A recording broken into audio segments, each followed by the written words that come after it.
सबसे पहले आपका नज़र 24 चैनल को जोहार। हमारे पंचायत में कुछ भी राज्य सरकार की ओर से आवंटन नहीं मिला, जिसके कारण काम नहीं हो पाया। पूर्व में रघुवर की सरकार में जो पिछले पूर्व मुखिया थे, उन्होंने काफ़ी विकास का काम किया हमारे पंचायत क्षेत्र में, लेकिन अभी राज्य सरकार से कुछ आवंटन नहीं रहने के कारण हम लोग वैसा कुछ काम नहीं कर पाए हैं। आज सरकार मैया योजना तो मैया लोग को दे रही है, लेकिन जो वृद्ध है, 60 साल प्लस है, विधवा है, उनका पैसा 5-7 महीना से रुका हुआ है, वो नहीं मिल रहा है, जिससे बुजुर्ग काफ़ी परेशान में है। एक और योजना जो सरकार झारखंड का महत्वपूर्ण योजना कहती है अबुआ आवास। अबुआ आवास का सरकार आपके द्वार में ऑनलाइन हुआ। ऑनलाइन होने के बाद में ग्राम सभा से प्रायोरिटी लिस्ट बनाना था, वो ग्राम सभा से नहीं बनाया गया। ना मुखिया का कोई हाथ है, ना कोई ग्राम प्रधान से पूछा गया या वार्ड सदस्य से पूछा गया। प्रायोरिटी लिस्ट सरकार अपने आधार से बनाया, जिसके कारण आज हमारे पंचायत में बहुत से ऐसे लोग हैं जो बेघर है। बहुत का इस बार का बरसात में घर गिर गया, उन लोग का आवास नहीं हो पा रहा है। तो सरकार अपने हिसाब से प्रायोरिटी लिस्ट बनाई, उन लोगों को आवास देने का काम कर रही है। और यहाँ हम सभी मुखियाओं को रोज दिन गांव में पंचायत में घूमते हैं, देखते हैं, हम लोग को शर्म लगता है। हम लोग को पब्लिक को कोई जवाब नहीं दे पाते हैं, और जायज भी है। पब्लिक हम लोग को मार पीट में उतरने लगते हैं, क्योंकि जो बेघर है, जो विशेष जरूरतमंद है, उसको अबुआ आवास का लाभ नहीं मिल रहा है।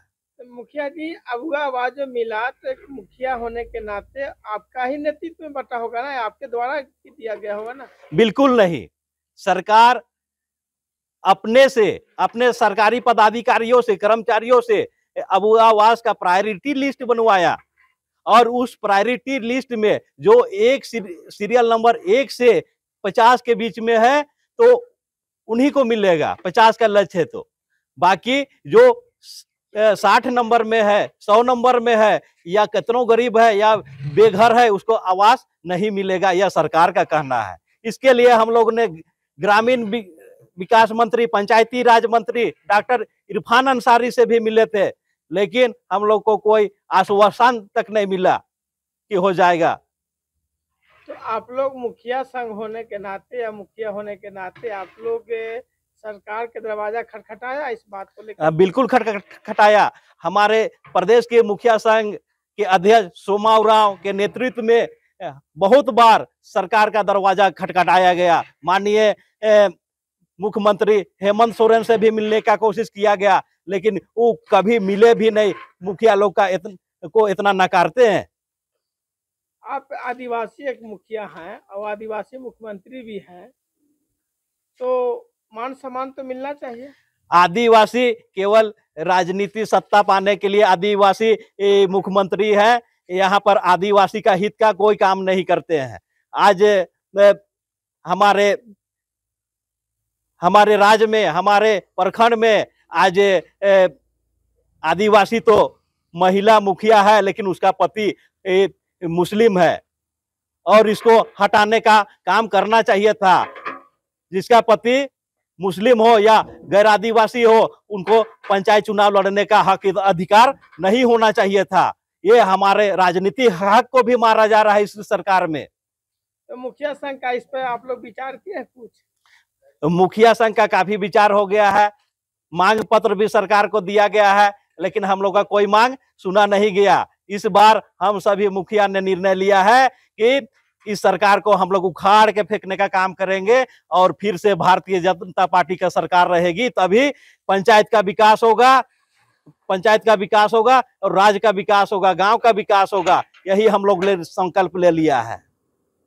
आप एक आदिवासी मुखिया होने के नाते आदिवासी मुख्यमंत्री को इस तरह का विरोध कर रहे हैं। अभी महिलाओं को मैया सम्मान योजना दिया जा रहा है, उस पर क्या बोलना चाहिएगा?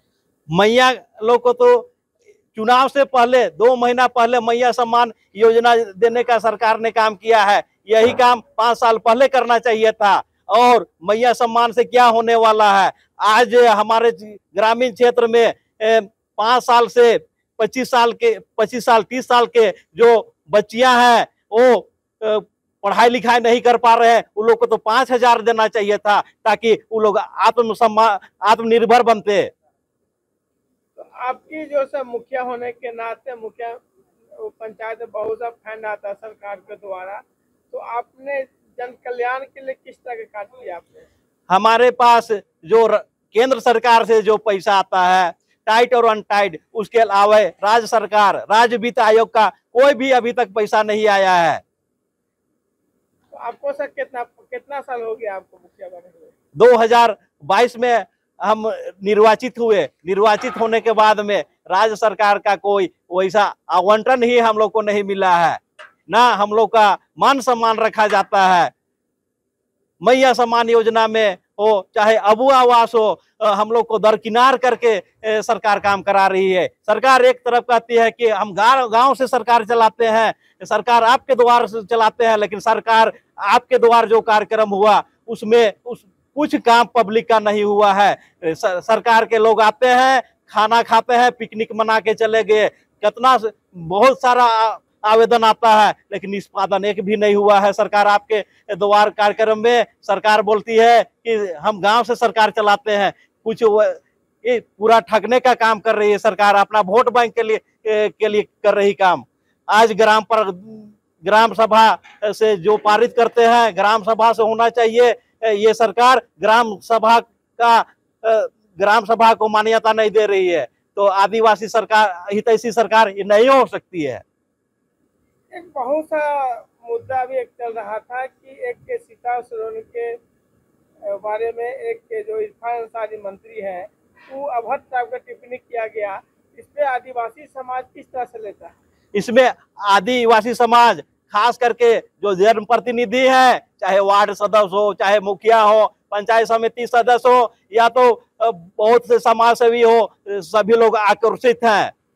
इस पर क्या विचार आप लोग कर रहे हैं? तो इस सब पूरा हम लोग जो अभद्र टिप्पणी किए हैं इसका विरोध करते हैं। हम लोग इस चुनाव में इसका जवाब देंगे। इस बार किसका मतलब आप लोग सरकार बनाने के पक्ष में हैं? इस बार हम लोग भारतीय जनता पार्टी का सरकार बनाने के लिए संकल्प ले लिए हैं।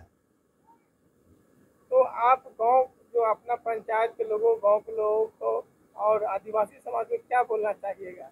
इस सरकार का हम लोग सच्चाई बताने का काम कर रहे हैं और करेंगे। 2-4 दिन बचा हुआ है चुनाव का समय, हम लोग सबको बताएंगे सरकार का सच्चाई क्या है, सभी को बताने का काम करेंगे।